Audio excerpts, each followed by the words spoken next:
এইটা কি সরকারি খাম্বা না? সরকারি খাম্বা। যদি এটা সরকারি খাম্বা হইয়া থাকে, আজকে 5 বছর যাবত আমার মালিকের জমির উপর এই খাম্বাটা রয়েছে, আর আপনারা এই খাম্বাটা দিয়ে 5 বছর যাবত ব্যবসা করে খাইতেছেন। হ্যাঁ, আমার ঘরের মিটার যদি 5 বছর ধরে ভাড়া দিতে হয়, তাহলে তো এই খাম্বার ভাড়াও আমরা পাই না? পান তো। প্রতি মাসে যদি আমার 500 টাকা কইরাও দেয়, তাইলে পরে বছরে কয় টাকা হয়? বছরে হয় 6000 টাকা। তার মানে 5 বছরে কয় টাকা হয়? 530,000 টাকা হয়। তাহলে আমার 30,000 টাকা দেন না কেন? দেখেন, এটা তো আমি বলতে পারি না। আপনার যদি কোনো অভিযোগ থাকে তাহলে অবশ্যই গিয়ে অভিযোগ করতে পারেন।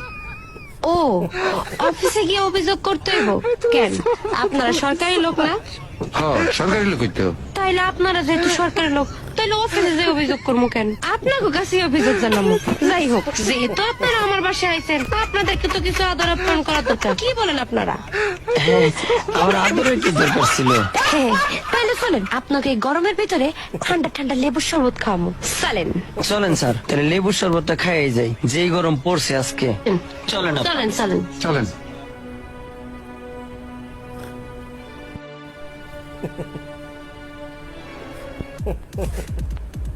আসেন, আপনাদের আজকে ভালো করে লেবু শরবত খাবো। আসেন আসেন, ঢোকেন। এই এসিটা ছেড়ে দাও তো, আজকে লেবুর শরবত খাওয়াবো।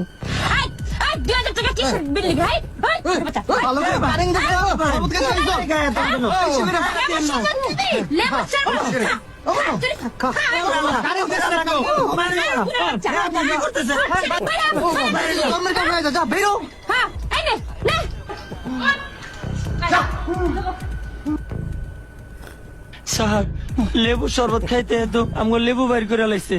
চলেন মিটার ঠিক করে দিই, আর কারো কাছে টেয়া সাউন্ড যেত না।